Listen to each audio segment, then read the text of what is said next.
Pai, me passa a senha do banco. Preciso de um dinheiro urgente aqui. Essa foi a primeira coisa que meu filho me disse depois de me abandonar num barraco caindo aos pedaços, no meio do nada, sozinho, sem água, sem comida, sem nada. 30 ligações seguidas, desesperado, e quando eu atendi, achando que ele estava arrependido, achando que ele ia me pedir desculpa, ele queria era a senha da minha conta. Meu nome é Valdir, tenho 72 anos, e essa história que vou contar aqui não é fácil não. Trabalhei 40 anos como motorista de ônibus, rodei o Brasil inteiro, criei meu filho sozinho depois que perdi minha esposa, e achei que tinha feito tudo certo. Mas a vida tem dessas coisas, né? A gente descobre que nem sempre o amor que a gente dá volta da mesma forma. Antes de continuar essa história, eu queria agradecer a esse canal pela oportunidade de contar o que aconteceu comigo. E peço a você que está me ouvindo agora, que ajude se inscrevendo nele e também comentando a cidade que você está nos assistindo. Todos os dias tem uma história nova, e quem sabe a próxima não toca seu coração também. Compartilha com alguém que precisa ouvir isso, porque tem muita gente passando por situação parecida e se sentindo sozinha. Fica comigo até o final, porque o que aconteceu depois dessa ligação, vocês não vão acreditar. Deixa eu voltar um pouco, para vocês entenderem como eu fui parar naquele lugar. Fazia mais de um ano que eu não via meu filho. Mais de um ano que ele não aparecia, não ligava, não mandava nenhuma mensagem perguntando se eu estava vivo. Depois que ele se mudou para Belo Horizonte, arrumou um emprego bom, casou com uma moça de família rica, ele simplesmente apagou, como se eu não existisse mais. Como se os 40 anos que eu quebrei o lombo para dar tudo para ele não valesse nada. Eu morava sozinho, numa casa simples aqui em Governador Valadares. A casa estava precisando de reforma, o telhado vazava quando chovia, a pintura estava descascando, mas com a aposentadoria de motorista de ônibus, que não é grande coisa, eu ia fazendo o que dava. Vivia quieto, conversava com os vizinhos, ia na praça de vez em quando, assistia televisão. Vida de velho aposentado, sabe? Nada de especial. Mas eu sentia falta dele. Sentia falta de ter alguém da família por perto. Eu tinha um neto que nunca conheci pessoalmente, só via foto que o Marcelo postava nas redes sociais. Um menino bonito, o Lucas, devia ter uns 5 anos. E eu ali, o avô, sem nem poder pegar no colo. Até que num dia, do nada, meu celular tocou. Era ele. Meu coração até acelerou porque fazia tanto tempo. Atendi na hora, e ele estava com aquela voz animada, falando que estava com saudade, que a vida tinha sido muito corrida, mas que agora ele queria compensar o tempo perdido. Disse que tinha arrumado um lugar para mim, um sítio de um amigo dele no interior, um lugar tranquilo onde eu podia descansar, curtir a natureza. Ele falou assim. Disse que lá era sossegado, que eu ia gostar, que ia me fazer bem sair da cidade. Eu fiquei feliz, gente. Feliz de verdade. Achei que meu filho tinha acordado, que ele tinha lembrado que tinha um pai, que ele estava querendo me ajudar. Ele disse que ia me buscar no sábado de manhã cedo, que eu levasse só o necessário, roupa para uns dias, essas coisas. Eu arrumei uma mala pequena, botei umas camisas, umas calças, remédio da pressão, e fiquei esperando que nem criança esperando o Natal. No sábado ele chegou pontual. Carro novo, bonito, cheiroso, roupa cara, relógio de marca, tudo muito arrumado. Me abraçou, disse que estava com saudade, e eu senti que alguma coisa estava estranha. Não sei explicar direito, mas tinha algo no jeito dele, no olhar dele, que não era verdadeiro. Mas eu quis acreditar. A gente sempre quer acreditar no filho da gente, né? Botou minha mala no porta-malas e a gente saiu. Fomos conversando no caminho, mas era aquela conversa superficial, sabe? Ele falava do trabalho, da empresa, de viagem que ia fazer, mas não perguntava nada de mim. Não perguntava como eu estava, como estava a saúde, se eu estava precisando de alguma coisa. E conforme a gente ia andando, a estrada ia ficando cada vez mais deserta. Saímos da rodovia, entramos numa estrada de terra, e quanto mais a gente andava, mais esquisito ficava. Não tinha casa, não tinha cerca, não tinha plantação, não tinha nada que parecesse um sítio de verdade. Até que ele parou o carro na frente de um barraco. E quando eu digo barraco, é barraco mesmo. Madeira velha, podre, telhado de zinco furado, sem porta na entrada, sem vidro nas janelas. Mato alto em volta, silêncio de dar medo. Eu olhei aquilo e senti um aperto no peito. Filho, que lugar é esse? Eu perguntei. Ele desceu do carro, abriu o porta-malas, tirou minha mala e disse: "É aqui, pai, o sítio do meu amigo. O senhor vai ficar uns dias, descansar. É bom para o senhor, longe da cidade, ar puro." Eu desci do carro devagar, olhando em volta, tentando entender. Não tinha ninguém ali. Não tinha luz elétrica, não tinha água encanada, não tinha nada. E seu amigo? Onde ele tá? Eu perguntei. "Ah, ele teve que viajar, mas deixou umas coisas para o senhor lá dentro. Tem comida, tem água, o senhor fica tranquilo. Eu volto em 2, 3 dias para buscar o senhor." Antes que eu pudesse falar qualquer coisa, ele me deu um abraço rápido, entrou no carro e saiu acelerando, levantando poeira. Eu fiquei ali parado, segurando minha mala, sem acreditar no que estava acontecendo. Entrei no barraco e vi um colchão velho no chão, sujo, rasgado, com manchas que eu nem quero imaginar o que era. Em cima de um caixote de feira, tinha uma garrafa de água de 1,5 litros e um pacote de bolacha cream cracker. Só isso. Olhei para o teto e vi os buracos, olhei para as paredes e vi as frestas onde o vento entrava. Não tinha banheiro, não tinha pia, não tinha luz, não tinha nada. Sentei naquele colchão imundo e tentei entender. Meu filho, que eu criei, que eu dei tudo, tinha me trazido para esse lugar e me deixado aqui, sozinho, no meio do nada, sem explicação. Peguei o celular para ligar para ele, mas não tinha sinal. Andei pelo barraco tentando achar um ponto onde pegasse, mas nada. Eu estava isolado, completamente isolado. A noite chegou e eu não consegui dormir. O colchão fedia, tinha bicho andando pelo chão, barulho de animal lá fora. Eu fiquei sentado num canto, com medo, com frio, tentando entender o que eu tinha feito para merecer aquilo. Tomei uns goles de água, comi 2 bolachas e fiquei ali, só esperando o dia clarear. O primeiro dia passou devagar. Eu saí do barraco, andei em volta, procurei alguma casa, algum vizinho, alguma coisa, mas não tinha nada. Só mato, só silêncio. Tentei de novo pegar sinal no celular e nada. A água estava acabando, as bolachas também, e o Marcelo não voltava, não aparecia, não dava notícia. No segundo dia, eu já estava fraco. Bebi o resto da água, comi as últimas bolachas e fiquei ali, esperando ele voltar, esperando entender, esperando alguma explicação. Será que ele ia me deixar morrer ali? Será que era isso? Ele queria se livrar de mim? Foi no terceiro dia, de manhã cedinho, que meu celular começou a tocar. Eu tinha conseguido um pouquinho de sinal, e começaram a entrar as ligações. 1, 2, 3, 10, 20, 30 ligações. Todas dele. Eu olhava o celular tocando e não queria atender. Tava com raiva, com mágoa, com nojo. Mas na 30ª vez, eu atendi. Pai, graças a Deus, eu tô te ligando faz horas." A voz dele estava desesperada, aflita. Eu respirei fundo e disse: "O que você quer, Marcelo?" E aí veio a resposta que eu nunca vou esquecer. "Pai, me passa a senha do banco. Eu preciso de um dinheiro urgente aqui. Tô com um problema sério. Me passa a senha da sua conta, rápido." Eu fiquei mudo. Ele não perguntou se eu estava bem. Não perguntou se eu tinha comido. Não perguntou se eu estava vivo. Ele queria a senha do banco. Queria o meu dinheiro. E foi nessa hora que eu entendi tudo. Eu segurei o celular com a mão tremendo. A voz do Marcelo do outro lado era de desespero puro, mas não era desespero por mim. Era desespero pelo dinheiro. "Pai, me passa a senha, rápido." "É urgente. Eu preciso resolver uma coisa aqui."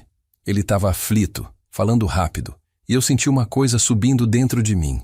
Não era tristeza, era raiva. Uma raiva que eu nunca tinha sentido antes. "Marcelo", eu disse com a voz baixa, controlada, "você me deixou num barraco no meio do mato. Faz 3 dias que eu tô aqui, sem comida, sem água, sem nada. E a primeira coisa que você me pergunta é a senha do banco?" Silêncio do outro lado. Um silêncio pesado, daqueles que diz mais que qualquer palavra. Depois ele limpou a garganta e respondeu, tentando parecer natural: "Pai, não é assim não. Eu ia voltar para buscar o senhor hoje mesmo, mas surgiu um imprevisto aqui. Por isso eu tô precisando desse dinheiro urgente. É uma emergência, o senhor entende, né?" Eu olhei em volta daquele barraco imundo, olhei para o colchão sujo, para o caixote vazio onde tinha ficado a garrafa de água, e senti um nó na garganta. Emergência. Ele estava falando de emergência enquanto eu tinha passado 3 dias achando que ia morrer ali. Que tipo de emergência? Eu perguntei. Ele hesitou e eu ouvi vozes ao fundo. Uma mulher falando alguma coisa que eu não entendi. Olha, pai, não tem tempo para explicar agora. É coisa séria. Me passa a senha que depois eu te conto tudo direitinho. Foi aí que eu entendi. Aquilo não tinha sido um esquecimento. Não tinha sido um descuido. Ele tinha me trazido para cá de propósito. Tinha me deixado isolado, sem comunicação, sem testemunha, para me ligar depois pedindo a senha. Ele achava que eu ia estar tão desesperado, tão quebrado, tão dependente dele, que ia passar a senha sem questionar. Ele tinha calculado isso. Tinha planejado. Não, eu disse. Simples assim. Como assim não, pai? O senhor não está entendendo a gravidade da situação. A voz dele mudou. Ficou mais dura, mais impaciente. Eu estou entendendo muito bem, Marcelo. E a resposta é não. Ouvi ele respirar fundo, tentando se controlar. Pai, pelo amor de Deus, não faz isso. Eu preciso desse dinheiro agora. É só passar a senha. Eu resolvo aqui e depois eu vou te buscar aí. Desliguei na cara dele. Minha mão estava tremendo tanto que quase deixei o celular cair. O aparelho ficou ali na minha mão, a tela escura, e eu senti um peso enorme no peito. Meu filho. Meu único filho. O menino que eu segurei no colo quando nasceu, que eu ensinei a andar, que eu consolei quando chorava, que eu defendi de todo mundo, tinha virado isso. Um estranho, um golpista, alguém capaz de abandonar o próprio pai para roubar o dinheiro dele. Sentei no chão daquele barraco e deixei as lágrimas saírem. Chorei igual criança. Chorei de raiva, de decepção, de dor, mas também chorei de alívio, porque finalmente eu tinha enxergado a verdade. Finalmente eu tinha parado de me enganar, de fazer vista grossa, de arranjar desculpa para o comportamento dele. A máscara tinha caído, e o que tinha por trás era feio. Era muito feio. O celular tocou de novo, e de novo, e de novo. Ele ligou mais umas 15 vezes seguidas. Eu não atendi nenhuma. Depois começaram a chegar as mensagens. Pai, atende o telefone. Pai, não faz isso comigo. Pai, você não sabe o que está acontecendo aqui, é sério. Pai, atende essa porra! A última mensagem veio com letras maiúsculas, xingamento e tudo. Ali eu vi quem ele era de verdade. Sem máscara, sem fingimento, sem aquela voz mansa de filho bonzinho. Respirei fundo e decidi que precisava sair dali. Não ia ficar esperando ele voltar, porque agora eu sabia que ele não ia voltar. Pelo menos não para me ajudar. Ele ia voltar só se eu passasse a senha, e mesmo assim, eu não tinha certeza se ele não ia fazer alguma coisa pior. Peguei minha mala, saí do barraco e comecei a andar pela estrada de terra. Não sabia para onde ia dar, mas qualquer lugar era melhor que ali. O sol estava forte, o calor era de matar, e eu já estava fraco da falta de comida e água. Andei devagar, parando de vez em quando para descansar, e foi assim, andando, que comecei a lembrar de coisas. Coisas que eu tinha empurrado para debaixo do tapete, que eu tinha fingido que não eram importantes. Mas eram. Eram sinais que eu não quis ver. Lembrei de quando o Marcelo tinha 17 anos. Ele tinha pegado dinheiro da minha carteira, R$ 300 que eu tinha guardado para pagar uma conta. Quando eu perguntei, ele negou. Jurou que não tinha sido ele, que eu devia ter perdido, que eu estava ficando esquecido. A Célia, minha esposa, acreditou nele. Disse que adolescente não faz essas coisas, que eu estava sendo injusto. Eu deixei para lá, mas sempre soube que tinha sido ele. Sempre soube.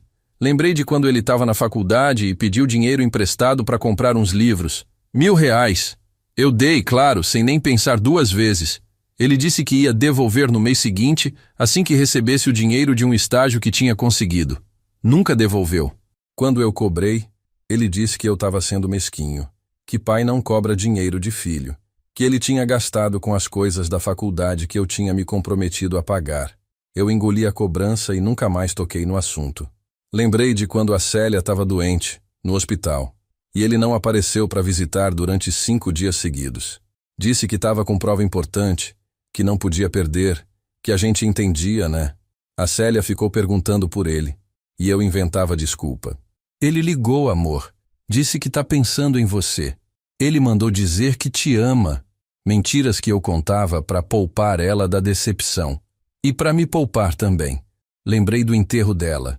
Ele chorou sim, Mas no dia seguinte já estava de malas prontas, voltando para a cidade dele. Disse que precisava trabalhar, que tinha conta para pagar, que a vida não parava. Nem ficou para me fazer companhia nos primeiros dias, nos dias mais difíceis, quando a casa parecia um cemitério de tão vazia.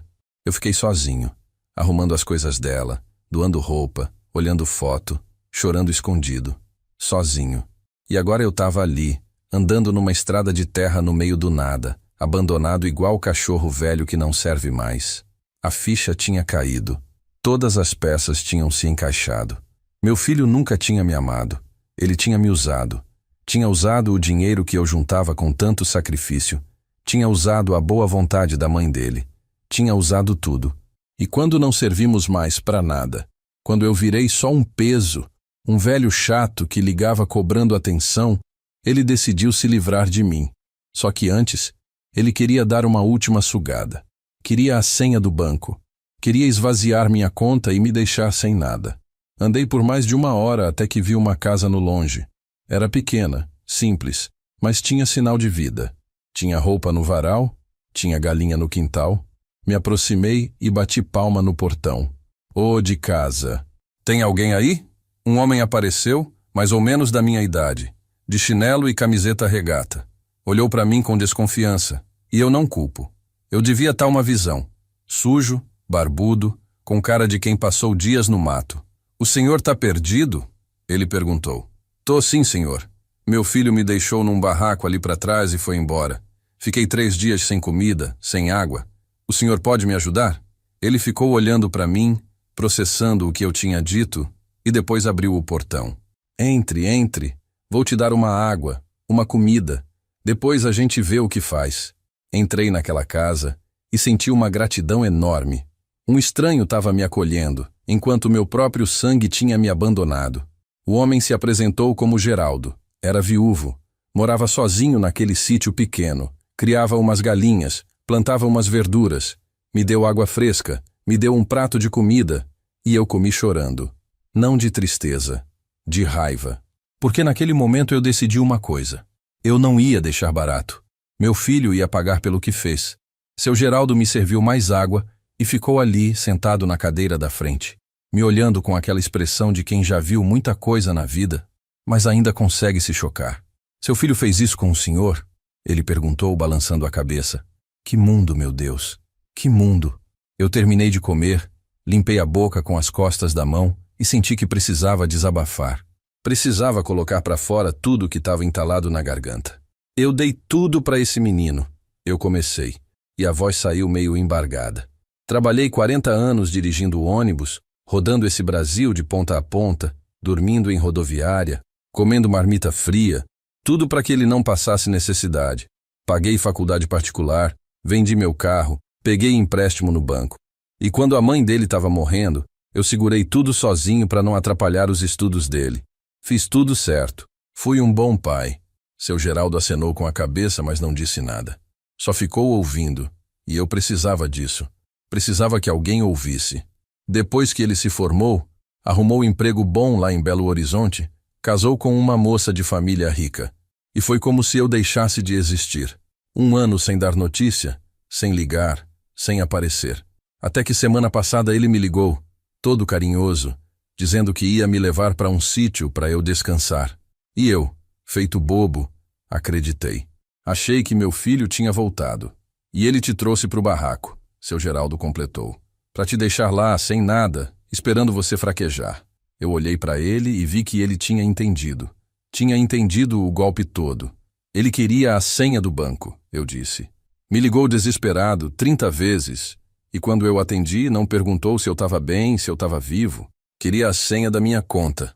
Seu Geraldo soltou um palavrão baixo, daqueles que a gente solta quando não tem outra palavra que expresse a raiva. E o senhor passou? Ele perguntou. Não. Desliguei na cara dele. Ele bateu na mesa, um sorriso de canto aparecendo no rosto. Muito bem, seu Valdir. Isso é ter coluna. Muita gente na situação do senhor teria cedido. Eu encostei na cadeira e senti o corpo doer. 3 dias sem dormir direito, sem comer, sem água. Tinha cobrado seu preço. Mas a dor física era nada perto da dor que eu estava sentindo por dentro. Sabe o que dói mais, seu Geraldo? Não é nem o abandono. É saber que eu criei isso. Eu vi os sinais, vi ele pegando dinheiro escondido, vi ele mentindo, vi ele sendo frio com a mãe quando ela estava doente, mas eu sempre arranjei desculpa. Sempre quis acreditar que ele ia mudar, que era fase, que era coisa de jovem. O senhor não tem culpa, seu Geraldo disse firme. Filho não vem com manual de instrução. A gente faz o melhor que pode, e mesmo assim eles podem sair torto. O senhor fez sua parte. Agora a escolha é dele. Aquelas palavras me aliviaram um pouco, mas não tiravam a dor. E agora, o que o senhor vai fazer? Ele perguntou. Eu fiquei quieto por um tempo, olhando para a mesa, organizando os pensamentos. O que eu ia fazer? Voltar para casa e fingir que nada aconteceu? Esquecer que meu filho tinha tentado me matar de fome para roubar meu dinheiro? Não, isso eu não ia fazer. Eu vou para casa, eu disse devagar. Vou arrumar minhas coisas e vou tomar as providências. Que tipo de providências? Seu Geraldo perguntou curioso. Eu olhei para ele e senti uma determinação que eu não sentia há anos. Vou mudar meu testamento. Vou tirar ele de tudo. Vou à polícia registrar o que ele fez. E vou fazer ele entender que o pai dele não é bobo. Não sou um velho descartável que ele pode jogar fora quando não serve mais. Seu Geraldo ficou me olhando com respeito. O senhor tem transporte para voltar? Porque daqui até Governador Valadares é longe. Eu balancei a cabeça. Não tenho não. Não tenho dinheiro para passagem também. Gastei tudo que tinha guardado no mês passado com remédio. Ele levantou, foi até um pote em cima da geladeira, tirou um punhado de notas e me estendeu. Toma aqui. Não é muito, mas dá para passagem e para comer alguma coisa no caminho. Eu olhei para aquele dinheiro e senti os olhos encherem de lágrima. Um estranho, um homem que eu conhecia há menos de uma hora, estava me ajudando mais do que meu próprio filho tinha me ajudado na vida inteira. Eu vou devolver, eu disse, pegando o dinheiro com as mãos tremendo. Assim que chegar em casa, eu transfiro para o senhor.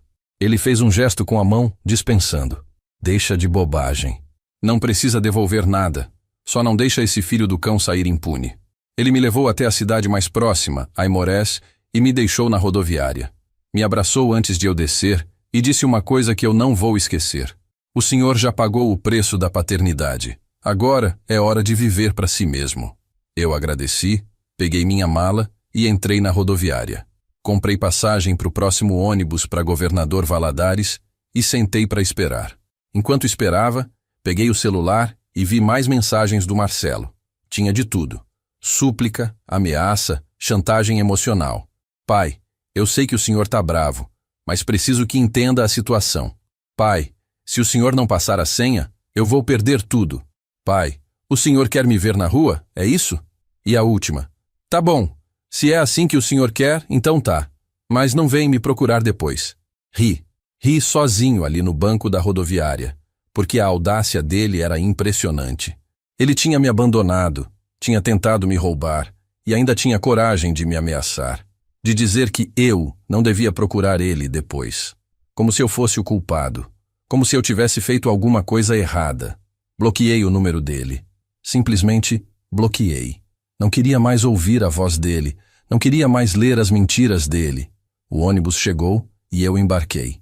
Sentei na janela, encostei a cabeça no vidro e fiquei olhando a estrada passar. Era estranho estar ali, como passageiro, depois de 40 anos dirigindo.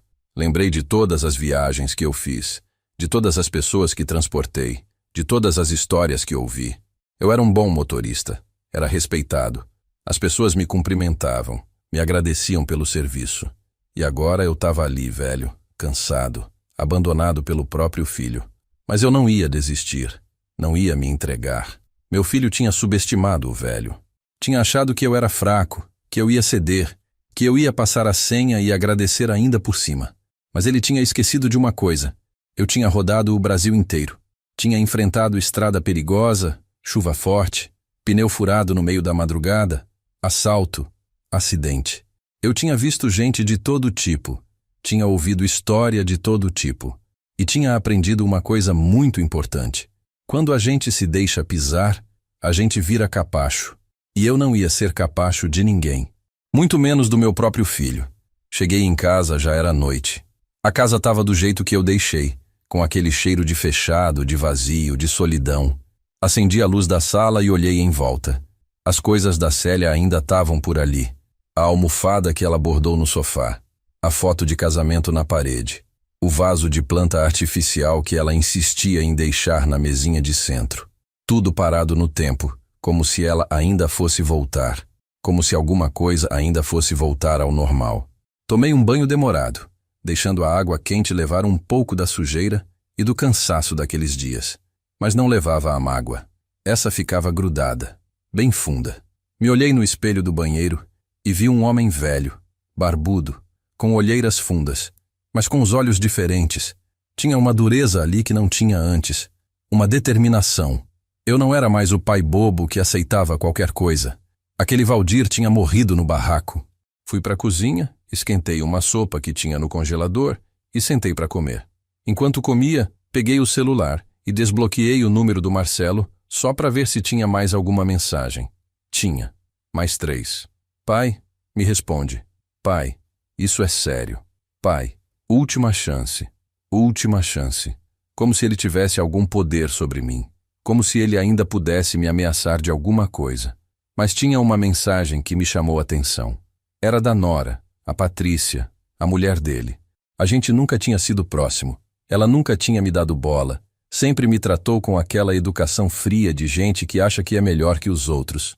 A mensagem dela dizia: Seu Valdir, por favor, entre em contato com o Marcelo. É urgente. É sobre uma dívida que ele tem. E se não pagar até amanhã, ele vai ser processado. Por favor, ajude seu filho. Então era isso. O desespero dele era por causa de dívida. Ele devia dinheiro para alguém e estava sem saída. E a primeira coisa que passou na cabeça dele foi me usar. Me abandonar num lugar esquecido por Deus. Me deixar sem comida, sem água. Me quebrar psicologicamente, para depois aparecer pedindo a senha do banco. E ainda tinha a cara de pau de mandar a mulher dele me fazer chantagem emocional. Respondi a mensagem dela. Patrícia, seu marido me abandonou num barraco no meio do nada, sem água, sem comida, por 3 dias. Ele não queria me ajudar. Ele queria me roubar. E agora vocês querem que eu resolva os problemas dele? A resposta é não. E pode dizer para ele que eu vou à polícia amanhã cedo. Mandei e bloqueei ela também. Terminei a sopa, lavei a louça e sentei no sofá da sala. Liguei a televisão, mas não prestei atenção em nada do que passava. Minha cabeça estava longe, processando tudo. Eu tinha uma conta no banco com uns 25 mil reais. Era tudo que eu tinha juntado na vida. 25 mil reais de 40 anos de trabalho. Não era muito, mas era meu. Era meu suor, meu sacrifício, minhas horas extras, meus domingos trabalhados. E meu filho queria isso. Queria sugar até a última gota. No dia seguinte, acordei cedo. Tomei café, me arrumei e fui direto no banco. Cheguei lá assim que abriu e pedi para falar com o gerente. Era um rapaz novo, educado, que me atendeu com atenção. Expliquei a situação toda. Contei que meu filho tinha tentado me roubar, que eu queria trocar todas as senhas, colocar senha no aplicativo e verificar se tinha alguma movimentação estranha na minha conta. O gerente olhou no sistema e me tranquilizou. Seu Valdir, não teve nenhuma movimentação. Sua conta está intacta. Eu senti um alívio enorme. Ele não tinha conseguido. Não tinha conseguido me roubar. Mas eu quero mais uma coisa, eu disse. Quero tirar meu filho de qualquer autorização, de qualquer procuração, de qualquer coisa que dê acesso a essa conta. O gerente fez tudo na hora. Me deu senhas novas, ativou todos os bloqueios de segurança. Saí do banco e fui direto num cartório. Não era qualquer cartório. Era o cartório onde eu tinha feito meu testamento há 5 anos, quando a Célia morreu. Naquele testamento, eu deixava tudo para o Marcelo. A casa, o dinheiro, tudo. Porque ele era meu único filho, meu único herdeiro. E eu achava que era isso que um pai fazia. Cuidava do filho até depois da morte. A tabeliã me recebeu. Uma senhora de uns 60 anos, de óculos, muito séria.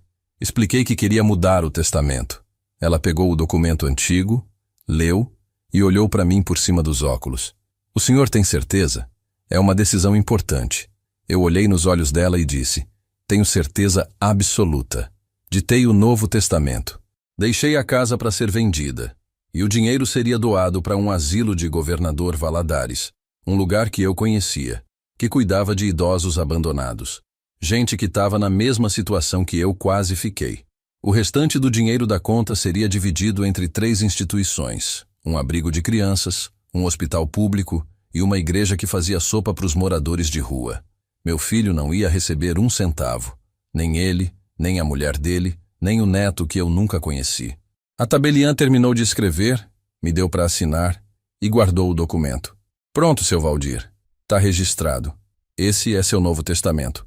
Eu agradeci, paguei a taxa e saí dali sentindo um peso sair das costas. Meu filho podia fazer o que quisesse. Podia me xingar, me processar, me procurar. Mas ele não ia ter nada. Nada do que eu construí ia cair nas mãos dele. Fui para a delegacia em seguida. Era perto do centro. Um prédio velho, com cara de repartição pública mesmo. Entrei, peguei senha e esperei. Quando me chamaram, expliquei tudo para o delegado. Um homem de uns 50 anos com cara de cansado, mas que me ouviu com atenção. Contei do abandono, do barraco, dos 3 dias sem comida, do pedido da senha. Ele anotou tudo, me pediu o endereço do Marcelo, o telefone, e disse que ia abrir um boletim de ocorrência. Isso é abandono de incapaz, seu Valdir. É crime, da cadeia. Eu senti uma satisfação ao ouvir aquilo. Mas o senhor quer mesmo levar isso adiante? Ele perguntou. É seu filho. As coisas podem ficar complicadas. Eu quero, eu disse firme. Ele tentou me matar. Pode não ter sido com as próprias mãos, mas me deixar num lugar daquele, sem água, sem comida, sabendo que eu sou velho, que tenho problema de pressão, é a mesma coisa. Ele queria que eu morresse, ou pelo menos que eu ficasse tão desesperado que passaria a senha sem pensar. O delegado terminou de preencher o BO, me deu uma cópia e disse que iam intimar o Marcelo para prestar depoimento. Pode demorar uns dias, mas o processo vai andar. Eu agradeci e saí dali com o papel na mão. Era só um papel, mas era a prova. Era o registro oficial de que eu não ia deixar barato. Voltei para casa andando porque eu precisava caminhar, precisava pensar, precisava respirar. As pessoas na rua me cumprimentavam, me chamavam de seu Valdir, perguntavam como eu estava. Gente que me conhecia há anos, vizinhos, comerciantes, gente simples. E eu percebi uma coisa. Eu tinha uma comunidade aqui. Tinha gente que se importava comigo. Gente que não era do meu sangue, mas que valia mais que família. Quando cheguei em casa, vi um carro parado na frente. Um carro conhecido. Era o carro do Marcelo. Ele estava encostado no carro, de braços cruzados, me esperando. Quando me viu chegando, se impertigou, mas não sorriu, não acenou, não fez nada. Só ficou ali, me encarando. Eu continuei andando, devagar, segurando a cópia do boletim de ocorrência na mão. Meu coração estava acelerado, mas não era de medo, era de raiva contida. Pai, ele disse quando eu me aproximei. A voz dele era diferente. Não tinha mais aquele desespero das ligações. Não tinha mais a falsidade do dia que me buscou. Era uma voz dura, fria. A gente precisa conversar. Eu parei na frente dele, uns 2 metros de distância, e olhei bem nos olhos dele. Não temos nada para conversar, Marcelo. Você já disse tudo o que tinha que dizer quando me abandonou naquele lugar. Ele bufou, passou a mão no cabelo, daquele jeito nervoso que ele tinha desde criança quando era contrariado. Pai, o senhor não entendeu a situação. Eu estava desesperado, estava com um problema sério e precisava de uma solução rápida. Eu ia voltar para buscar o senhor, juro. Era só mais um dia. Eu ri. Ri na cara dele. Mais um dia? Eu fiquei 3 dias, Marcelo. 3 dias sem água, sem comida, achando que ia morrer naquele barraco imundo. E você sabia disso. Você planejou isso. Ele balançou a cabeça, tentando negar. Não foi assim, pai. Eu achei que tinha deixado mais comida. Mais água. Foi um erro, eu admito. Mas não foi proposital. Dei um passo na direção dele. Não minta para mim. Você me trouxe para lá de propósito. Me isolou, me deixou sem comunicação, esperando eu fraquejar, para depois ligar pedindo a senha do banco. Isso não foi erro. Isso foi golpe. A máscara dele caiu. Ele deixou de fingir. E o que apareceu foi o que ele realmente era. E daí? Ele disse, a voz subindo. O senhor acha que eu queria fazer isso? Eu tô desesperado, pai. Eu devo 100 mil reais para um agiota. Se eu não pagar até sexta-feira, eles vão quebrar minhas pernas. Vão me matar. Eu tentei de tudo. Pedi empréstimo em todo o banco e ninguém aprovou. O senhor tem dinheiro parado lá, 25 mil reais, e não quer me ajudar? Ali estava. A verdade crua. Ele tinha se metido com agiota. Tinha feito dívida de jogo, de aposta, sei lá de quê. E agora queria que eu pagasse. Queria que eu salvasse ele de novo, como sempre salvei. Eu não tenho que pagar as suas dívidas, eu disse calmo. Você é adulto. Você tem emprego. Você que se vire. Ele deu um murro no capô do carro. Não acredito que o senhor está fazendo isso comigo. Eu sou seu filho. Filho único. O senhor devia me ajudar. Eu senti aquela raiva subindo de novo. Ajudar? Eu passei a vida inteira te ajudando, Marcelo. Trabalhei igual um cavalo para te dar tudo. Faculdade, roupa boa, comida na mesa, teto. E você? Você sumiu. Esqueceu que eu existia. Não ligou, não visitou, não mandou nenhum feliz aniversário. E agora aparece aqui querendo que eu resolva a sua vida? Ele respirou fundo, tentando se controlar, e mudou de tática. Pai, eu sei que eu errei. Eu sei que fui um filho ruim, mas eu tô pedindo uma chance. Uma última chance. Me empresta esse dinheiro que eu pago de volta. Juro. Com juros, se o senhor quiser. Eu balancei a cabeça. Não. A resposta é não. E nem adianta insistir porque eu já mudei todas as senhas do banco, já tirei seu nome de qualquer autorização e já fui na polícia. Ele ficou pálido. O quê? Eu mostrei o boletim de ocorrência na mão dele. Fui na delegacia hoje de manhã, registrei um BO por abandono de incapaz. O delegado disse que isso dá cadeia, Marcelo. Cadeia. Ele leu o papel e eu vi a mão dele tremer. O senhor me denunciou? A voz dele saiu baixa, incrédula. Denunciei, porque o que você fez comigo é crime. E eu não vou deixar passar. Ele amassou o papel e jogou no chão. Eu não acredito. Eu não acredito que o senhor fez isso. O senhor tá querendo me ferrar, é isso? Tá querendo me ver preso? Eu me abaixei, peguei o papel amassado, alisei e guardei no bolso. Eu tô querendo justiça. Você tentou me matar, Marcelo. Pode não ter sido com as próprias mãos, mas o resultado seria o mesmo. E ainda queria me roubar. Ele ficou me encarando e pela primeira vez na vida eu vi ódio nos olhos dele. Ódio puro. O senhor vai se arrepender disso, ele disse, baixo, ameaçador. Eu juro que o senhor vai se arrepender. Eu não desviei o olhar. Ameaça agora, é? Mais um crime para a lista. Quer que eu volte lá na delegacia e conte isso também? Ele abriu a porta do carro com força, entrou e deu partida. Antes de sair, abaixou o vidro e gritou. O senhor não é mais meu pai. Tá me ouvindo? A partir de hoje o senhor morreu para mim. Acelerou e saiu em disparada, levantando poeira. Eu fiquei ali parado, vendo o carro dele sumir na esquina. E sabe o que eu senti? Alívio. Alívio de finalmente ter cortado aquele cordão podre que me prendia a ele. Entrei em casa, fechei a porta e sentei no sofá. Meu corpo estava tremendo, não de medo, mas da adrenalina do confronto. Peguei o celular e vi que tinha uma mensagem. Era de um número desconhecido. Abri e li. Seu Valdir, aqui é a Patrícia. Eu não sabia de nada que o Marcelo fez com o senhor. Ele me contou uma versão completamente diferente. Acabei de descobrir a verdade e estou chocada. Por favor, me perdoe por ter te mandado aquela mensagem. Eu não sabia. Fiquei olhando para a mensagem, sem saber se acreditava. Será que ela realmente não sabia? Ou estava tentando fazer o papel de boa moça para me manipular também? Decidi não responder. Não ia entrar nesse jogo. Bloqueei o número e deletei a mensagem. Levantei, fui até o quarto e abri o armário onde eu guardava as coisas da Célia. Lá no fundo tinha uma caixa de sapato cheia de fotos antigas. Peguei a caixa, levei para a sala e comecei a olhar. Tinha foto do Marcelo bebê, do primeiro dia de aula, da formatura do ensino médio, da formatura da faculdade. Em todas as fotos ele estava sorrindo. Parecia um menino bom, um menino feliz. Quando foi que ele mudou? Quando foi que ele se transformou nisso? Ou será que ele sempre foi assim e eu que não quis ver? Será que eu sempre fui cego? Sempre arranquei desculpa? Sempre quis acreditar que meu filho era melhor do que realmente era? Coloquei as fotos de volta na caixa e fechei. Não ia ficar revirando o passado, procurando resposta. O que estava feito, estava feito. Agora eu precisava olhar para frente. No dia seguinte, acordei com o telefone fixo tocando. Era cedo ainda, nem 7 horas da manhã. Atendi e era o delegado. Seu Valdir, passando aqui para avisar que a intimação do seu filho foi expedida.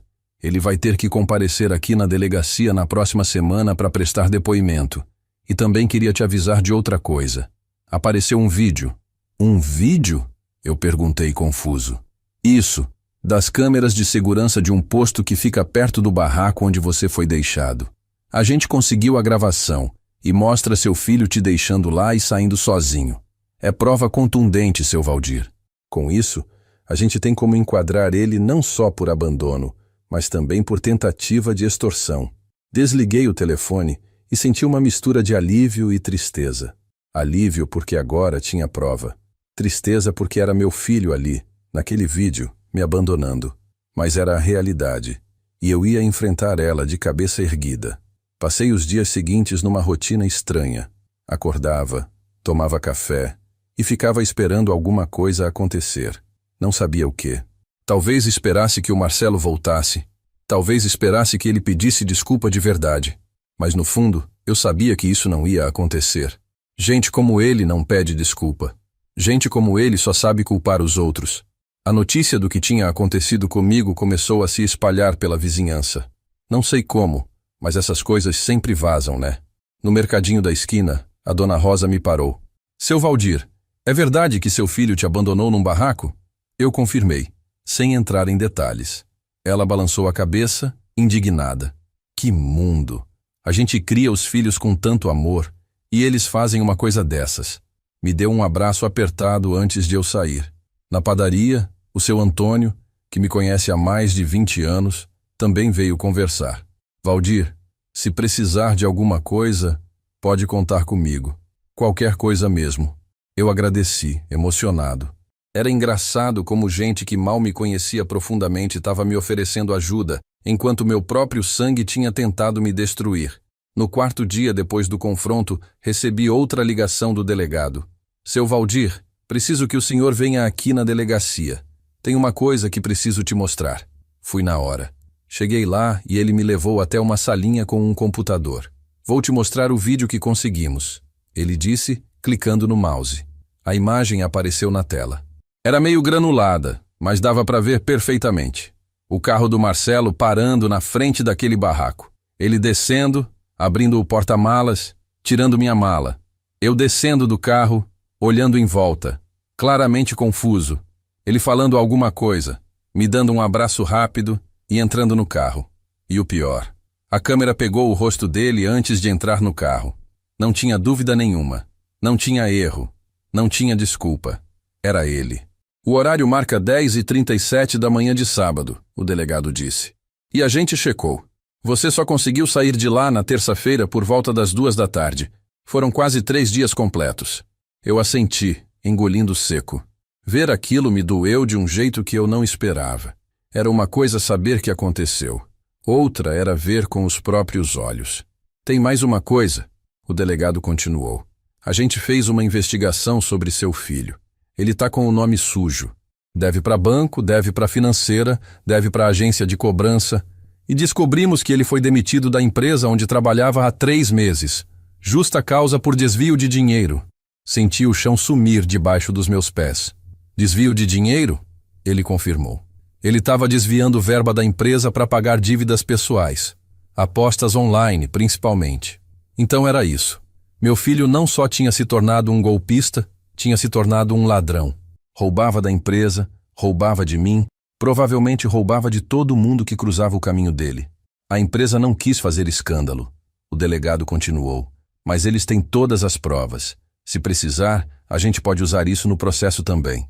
Saí da delegacia me sentindo velho. Muito velho. Sentei num banco da praça em frente e fiquei ali, vendo as pessoas passarem. Mães com crianças, casais de namorados, vendedores ambulantes. Vida normal. Seguindo.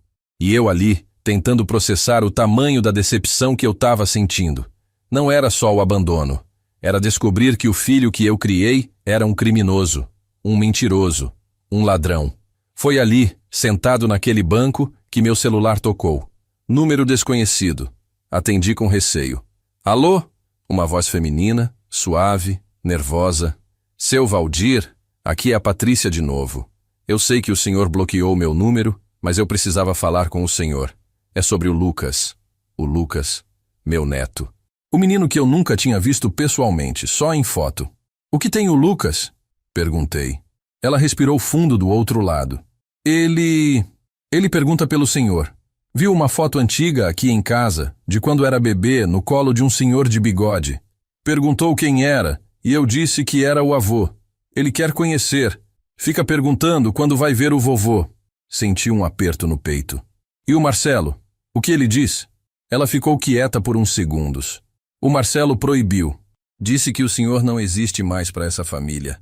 Mas eu não concordo com isso, seu Valdir. O senhor é o avô do meu filho. Ele tem direito de conhecer. E eu descobri tudo que o Marcelo fez. Tô pensando em me separar dele. Aquilo me pegou de surpresa. Separar? Ela começou a chorar do outro lado. Ele mentiu para mim o tempo todo. Disse que tinha sido demitido por corte de pessoal, mas eu descobri a verdade. Ele roubou da empresa. Tem dívida de jogo. E agora descobri que ele abandonou o senhor daquele jeito. Eu não reconheço mais o homem com quem eu casei. Fiquei em silêncio, sem saber o que dizer. Seu Valdir, ela continuou. Eu sei que não tenho direito de pedir nada, mas... O senhor aceitaria conhecer seu neto?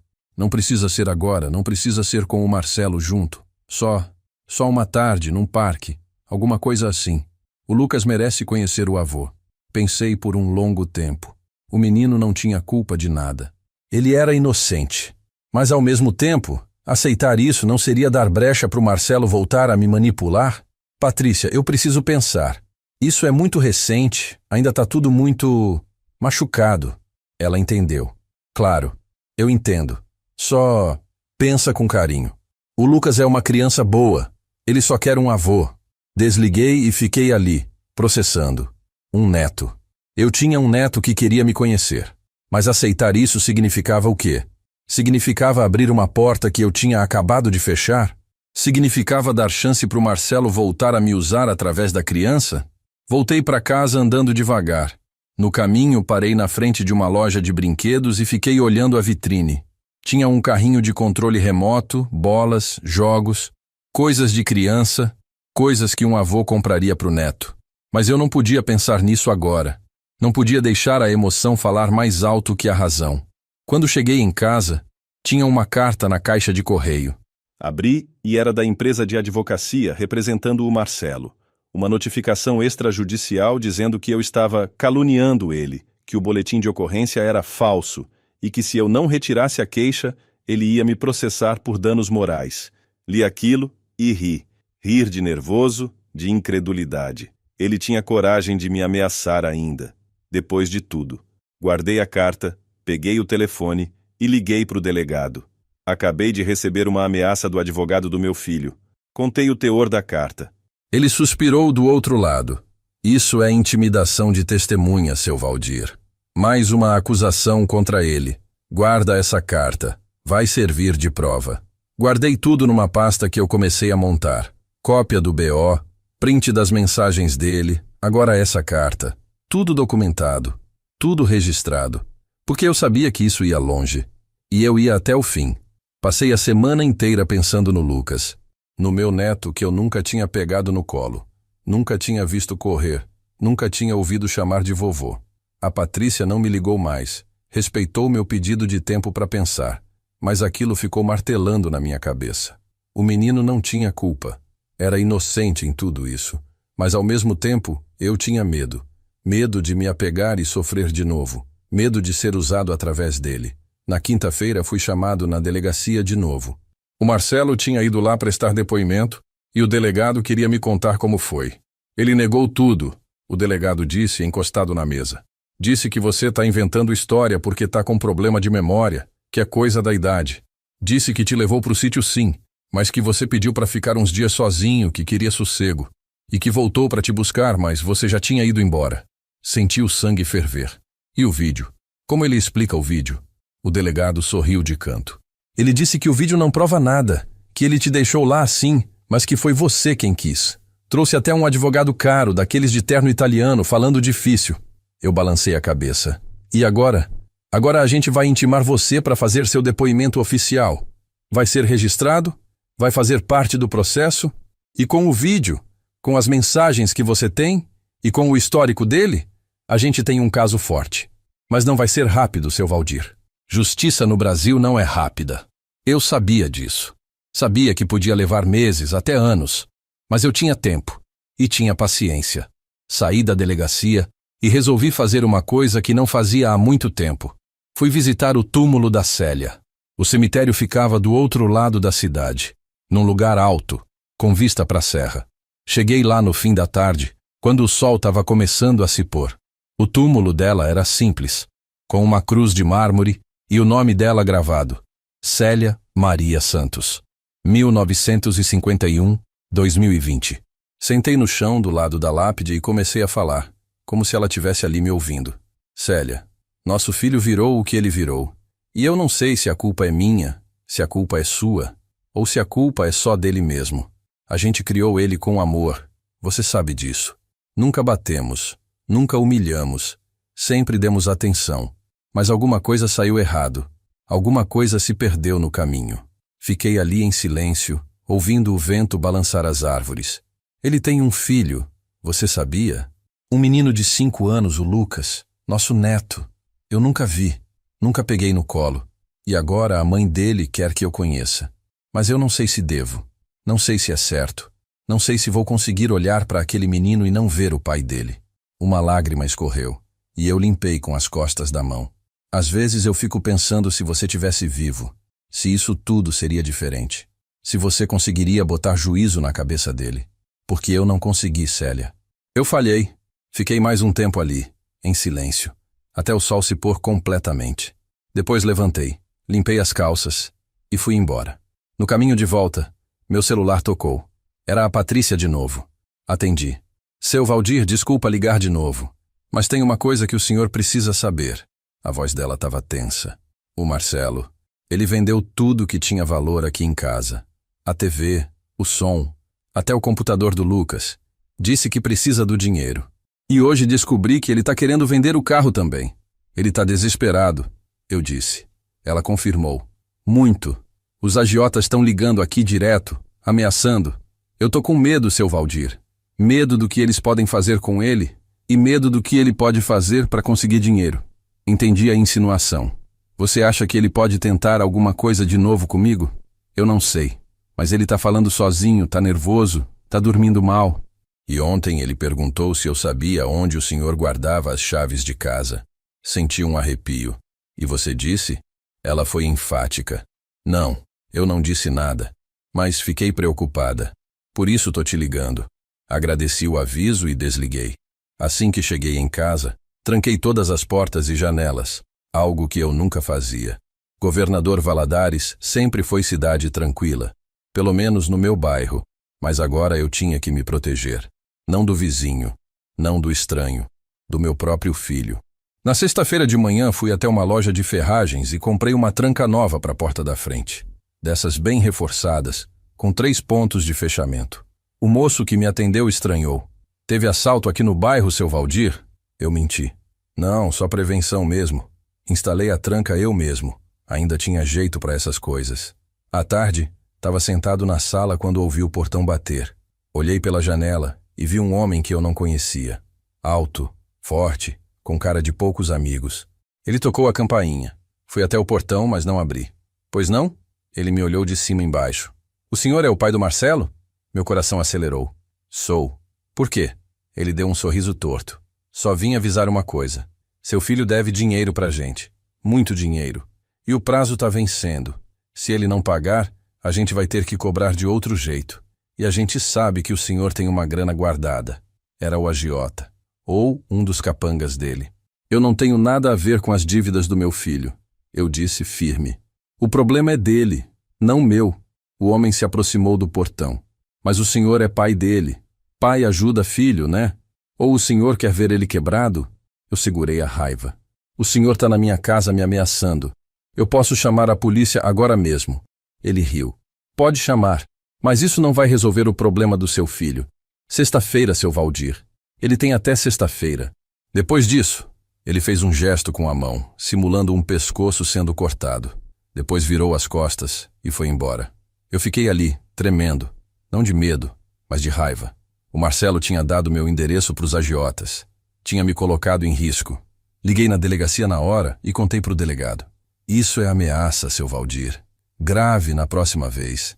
Grava o rosto, a voz, tudo. Vai servir de prova. Prometi que ia fazer isso, mas sabia que isso era só o começo. O Marcelo estava acuado, desesperado. E gente desesperada faz qualquer coisa. Naquela noite não consegui dormir. Fiquei sentado na sala com as luzes apagadas, ouvindo cada barulho da rua. E foi ali, às 3 da madrugada, que eu ouvi. Passos no quintal. Alguém tinha pulado o muro. Levantei devagar do sofá, sem fazer barulho. Os passos continuavam, cautelosos, tentando ser discretos. Peguei o celular, disquei 190 e falei baixo com a atendente. Tem alguém invadindo minha casa. Rua das Acácias, 247. Manda uma viatura, rápido. Ela disse que ia enviar, mas que podia demorar uns 10 minutos. 10 minutos era uma eternidade. Fui até a cozinha, peguei um cabo de vassoura que eu tinha encostado ali e voltei para a sala. Meu coração estava disparado, mas eu não ia deixar ninguém entrar aqui.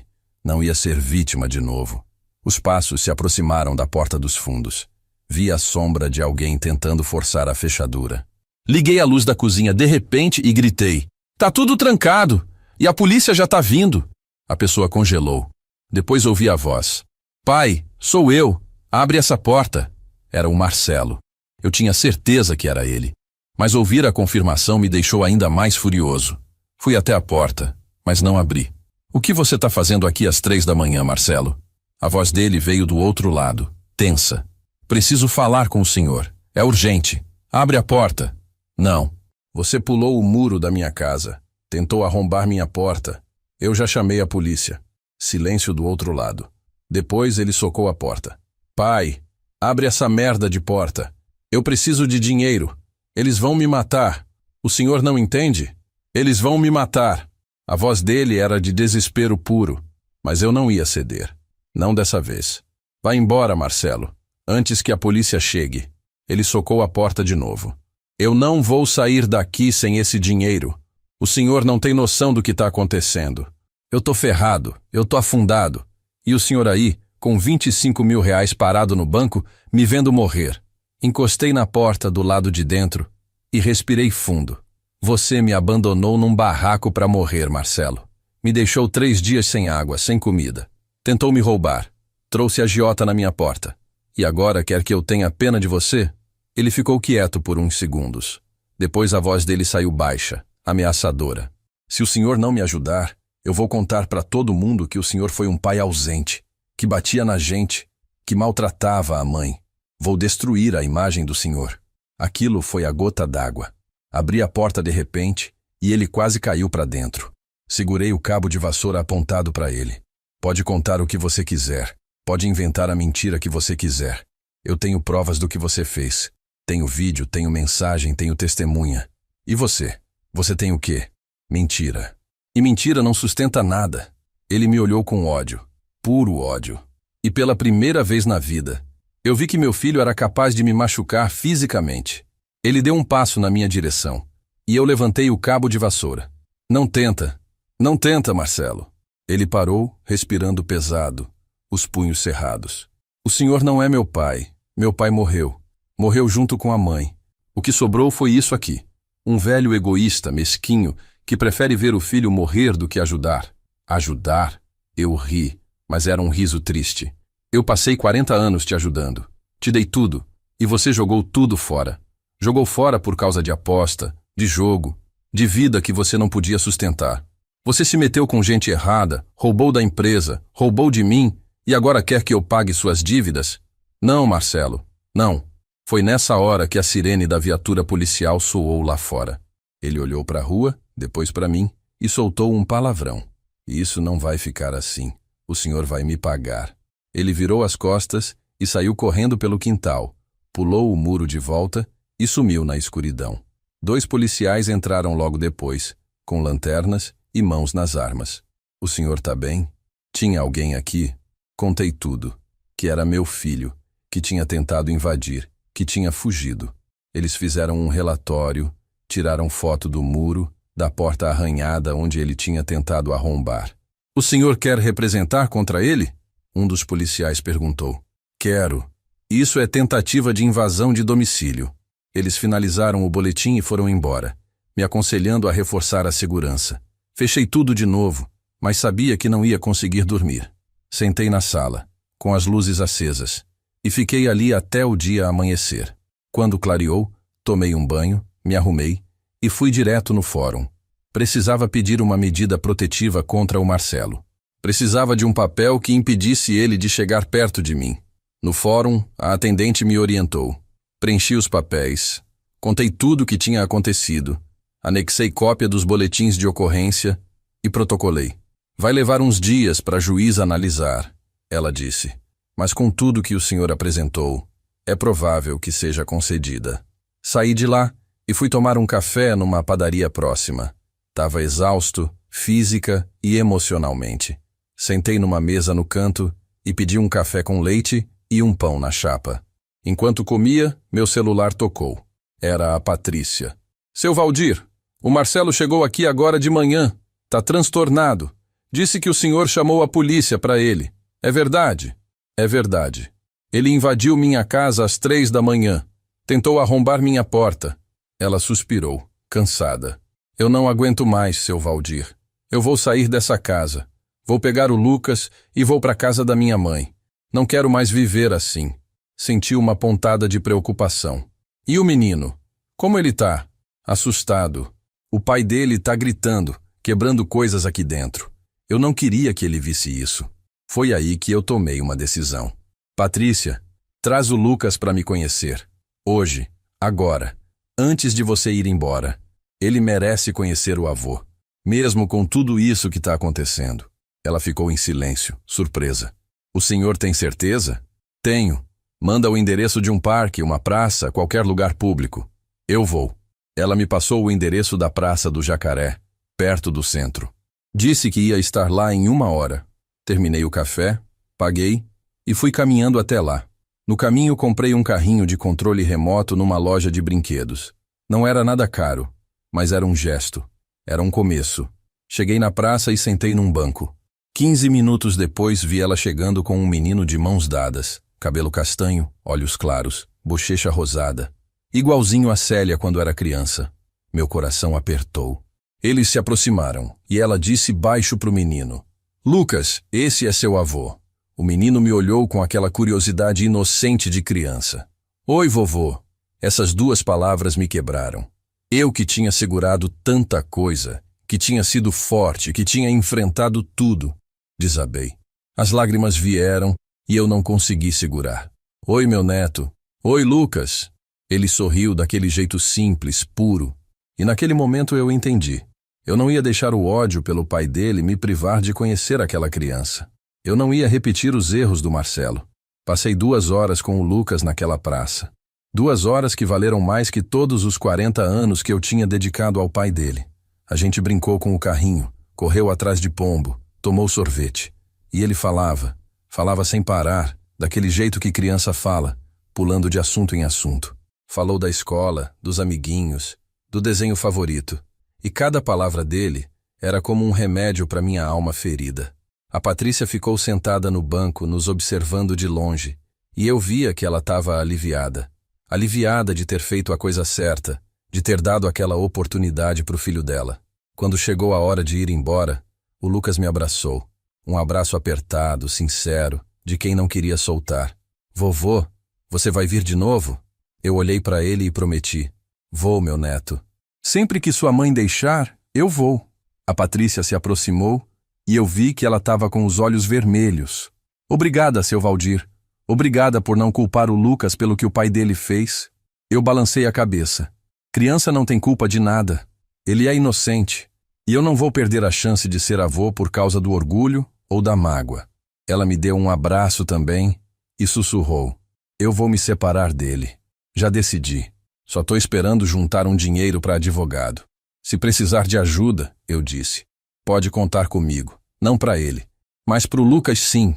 Ela agradeceu e eles foram embora. Eu fiquei ali mais um tempo, vendo eles sumirem na esquina, e senti uma coisa que eu não sentia há muito tempo: esperança. Esperança de que nem tudo estava perdido, de que ainda dava para construir alguma coisa boa em cima de tanta ruína. Nos dias seguintes, a situação do Marcelo foi se complicando cada vez mais. A Patrícia me mandava mensagem de vez em quando me mantendo informado. Ele foi demitido de mais um emprego, tá sem dinheiro nenhum. Os agiotas voltaram aqui, quebraram o vidro do carro dele. Ele sumiu. Faz 2 dias que não aparece em casa. E então, numa terça-feira de manhã, recebi a ligação do delegado. Seu Valdir, seu filho foi preso. Meu coração disparou. Preso? Por quê? O delegado explicou. Ele tentou aplicar um golpe numa senhora idosa. Fingiu que era funcionário do banco dela. Ligou dizendo que a conta tinha sido invadida e pediu os dados para resolver a situação. A senhora desconfiou e chamou a polícia. Pegaram ele em flagrante. Fiquei em silêncio, processando. Meu filho tinha virado isso. Um golpista de baixo escalão, desesperado, tentando roubar velhinha. Ele tá preso agora? O delegado confirmou. Tá. E com o histórico dele, com os outros processos que já tá respondendo, inclusive o seu, ele não vai sair tão cedo. O juiz negou fiança. Desliguei o telefone e sentei no sofá. Devia sentir alguma coisa. Devia sentir pena, talvez. Ou alívio. Mas o que eu sentia era vazio. Vazio e cansaço. Meu filho estava preso. E eu não sentia nada. Isso dizia tudo sobre o que tinha restado da nossa relação. Nada. Absolutamente nada. 2 dias depois, recebi uma carta. Era dele. Escrita à mão. Da cadeia. Abri com as mãos tremendo e comecei a ler. Pai, eu sei que errei. Sei que fiz coisas horríveis. Mas eu tô pagando por isso agora. Tô preso. Sozinho. Sem ninguém. A Patrícia entrou com pedido de divórcio. Eu perdi tudo. Perdi minha família, meu emprego, minha dignidade. E agora vou perder minha liberdade também. Eu só queria que o senhor soubesse que eu me arrependo. Me arrependo de ter feito o que fiz com o senhor. Me arrependo de não ter sido o filho que o senhor merecia. Eu sei que o senhor não vai me perdoar. E eu não tô pedindo perdão. Só queria que soubesse que, apesar de tudo, eu sempre te amei. Do jeito errado, torto, egoísta. Mas amei. Marcelo. Rele a carta 3 vezes. Procurei nela algum sinal de manipulação, alguma tentativa de me fazer sentir culpa. E talvez tivesse. Mas também tinha algo que parecia real. Arrependimento. Ou talvez fosse só o desespero de quem perdeu tudo e agora estava sozinho, encarando as consequências dos próprios atos. Guardei a carta numa gaveta e não respondi. Não porque eu fosse cruel, mas porque não tinha o que dizer. Não tinha palavra que consertasse o que ele quebrou. Não tinha desculpa que apagasse o abandono, a traição, a tentativa de roubo. Algumas coisas não têm volta. E o que ele fez comigo era uma dessas coisas. Na semana seguinte fui chamado no fórum. A medida protetiva tinha sido concedida. O Marcelo estava proibido de se aproximar de mim num raio de 200 metros. Proibido de me ligar, de me mandar mensagem, de ter qualquer tipo de contato. A juíza tinha lido todos os boletins, tinha visto o vídeo, tinha ouvido meu depoimento e tinha decidido a meu favor. Saí do fórum com o papel na mão e senti um alívio enorme. Não era só um papel, era proteção. Era a garantia de que mesmo quando ele saísse da cadeia, não poderia me ameaçar de novo. Era a justiça sendo feita, do jeito que eu sempre esperei. Passei na padaria no caminho de casa e encontrei o seu Antônio. Ele me viu e sorriu. Seu Valdir, ouvi falar que seu filho foi preso. Eu confirmei. Foi. Tentou aplicar golpe em uma senhora. Ele balançou a cabeça. Que tristeza. Mas o senhor fez a coisa certa, viu? Não deixou ele sair impune. Eu agradeci e comprei um pão, um café. Sentei numa mesa e fiquei ali, vendo o movimento da rua. Gente indo, gente vindo. Vida acontecendo. E eu percebi que eu tinha feito a escolha certa. Tinha escolhido minha dignidade. Tinha escolhido não ser capacho. Tinha escolhido a justiça. Mesmo que isso significasse perder meu filho de vez. Porque no final, eu não tinha perdido um filho. Eu tinha me livrado de um peso. De uma relação tóxica, mentirosa, baseada em interesse. E tinha ganhado algo novo. Um neto. A chance de começar de novo, de ser o avô que eu sempre quis ser, de construir uma relação verdadeira com aquela criança. No sábado seguinte, a Patrícia me ligou. Seu Valdir, o Lucas está pedindo para ver o senhor de novo. O senhor pode vir almoçar aqui em casa? Já me mudei para a casa da minha mãe. Aceitei na hora. Fui até lá, levando um presente para o Lucas, um livro de histórias.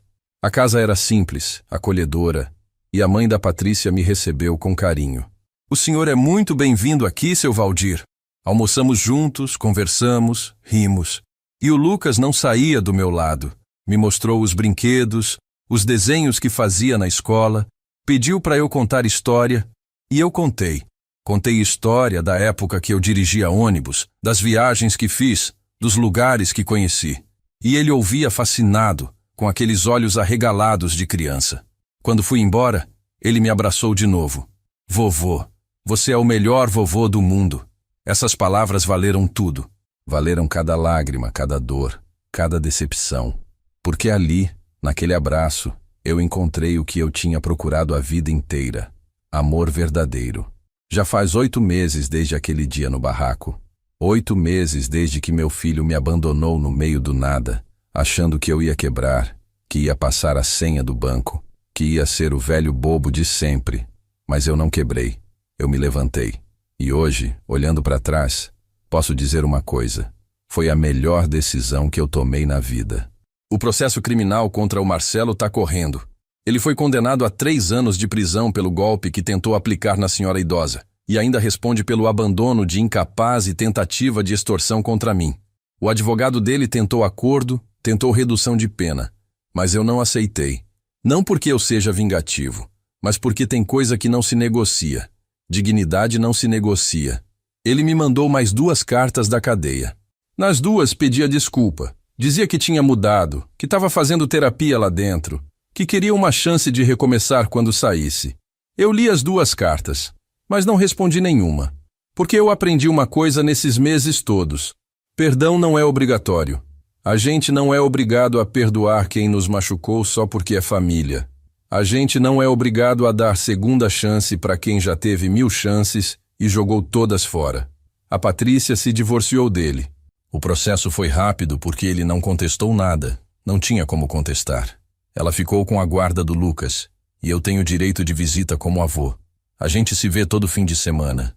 Às vezes eu busco ele na escola, levo para tomar sorvete, pro parque. Outras vezes a gente fica em casa mesmo, eu e ele, vendo desenho, fazendo pipa, brincando de carrinho. E sabe o que é mais bonito? Ele me chama de vovô com aquele carinho, aquela pureza, e eu sinto que eu tô fazendo certo dessa vez. Eu vendi a casa onde morei com a Célia e com o Marcelo. Não dava mais para ficar ali, com tanta lembrança ruim. Comprei um apartamento pequeno de 2 quartos, num prédio mais novo, mais seguro. Um dos quartos eu deixei pro Lucas. Botei uma cama, uns brinquedos, uns livros, porque ele dorme aqui às vezes, nos fins de semana, e eu quero que ele sinta que essa é a casa do avô, que ele tem um lugar aqui. O dinheiro que eu tinha guardado, os 25 mil que o Marcelo queria tanto, ainda tá lá no banco, intacto. E vai continuar lá até eu precisar de verdade, ou até eu decidir deixar pro Lucas quando ele crescer. Mas pro Marcelo, nem 1 centavo. O testamento que eu fiz continua valendo. Quando eu morrer, tudo vai para instituições de caridade. E pro meu neto. O Marcelo não vai ver a cor do meu dinheiro. Às vezes eu penso se fui muito duro, se devia ter dado mais uma chance. Mas aí eu lembro do barraco, da fome, da sede, do medo que eu senti achando que ia morrer ali. Lembro das 30 ligações dele, pedindo a senha, não perguntando se eu estava vivo. Lembro dos agiotas na minha porta, da invasão da minha casa às 3 da manhã. E aí eu sei que não fui duro. Eu fui justo. Porque justiça não é deixar passar. Justiça não é perdoar a qualquer custo só porque é filho. Justiça é olhar para o que aconteceu, colocar na balança e decidir o que é certo. E o certo, no meu caso, foi cortar o laço. Foi escolher minha paz. Foi escolher minha dignidade. Tem gente que me critica. Tem vizinho que acha que eu devia ter ajudado ele. Que pai tem que estar sempre ali. Não importa o que o filho faça. Mas essas pessoas não passaram pelo que eu passei. Não sentiram o que eu senti. Não foram abandonadas igual cachorro velho. Então a opinião delas não pesa. O que pesa é a minha consciência. E minha consciência tá tranquila. Semana passada, o Lucas me perguntou pelo pai.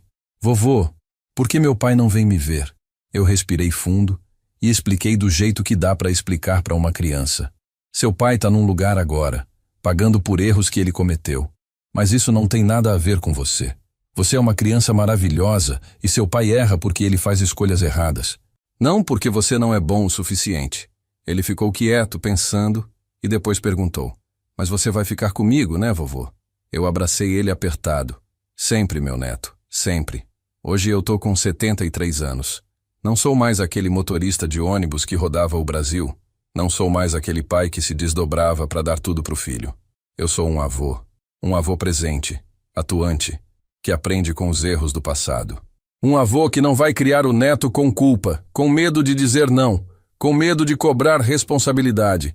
Vou criar ele com amor, sim, mas também com limites, com valores, com a certeza de que caráter não se negocia. E se o Marcelo sair da cadeia um dia e vier me procurar? Não sei. Talvez eu ouça o que ele tem a dizer. Talvez não. Vai depender de muita coisa. Do tempo, do que ele tiver feito da vida dele, de se ele realmente mudou ou se é só mais uma manipulação. Mas uma coisa eu sei. Ele não vai mais me enganar. Ele não vai mais me usar. Porque o Valdir que acreditava em qualquer desculpa morreu naquele barraco. O que nasceu foi um homem mais forte, mais sábio, que sabe que amor sem respeito não é amor. É exploração. Essa história que eu contei aqui, sei que muita gente vai julgar. Vai dizer que eu devia ter perdoado, que pai não abandona filho. Mas eu não abandonei. Eu me protegi. Protegi minha saúde, minha sanidade, minha vida. Porque a gente não pode se doar tanto a ponto de se perder. A gente não pode amar tanto a ponto de aceitar ser destruído. E se você que está me ouvindo agora passou por algo parecido, se você tem um filho, uma filha, um parente que te usa, que te machuca, que te explora, saiba que você não é obrigado a aguentar. Você não é obrigado a ser capacho de ninguém, nem mesmo de quem você criou. Você tem o direito de escolher sua paz. Tem o direito de se afastar. E isso não te faz uma pessoa ruim. Isso te faz uma pessoa que se respeita. Comenta aí embaixo se você já passou por uma situação parecida. Comenta se você conhece alguém que está passando por isso agora. Às vezes a gente se sente sozinho nessa dor, mas não tá. Tem muita gente vivendo a mesma coisa. E saber que não tá sozinho já ajuda um pouco. Compartilha essa história com quem precisa ouvir, com quem está sofrendo calado, achando que tem que aguentar porque é família. Porque família de verdade não machuca. Família de verdade respeita. Eu sou o Valdir. Tenho 73 anos. E finalmente aprendi que eu também mereço ser amado do jeito certo.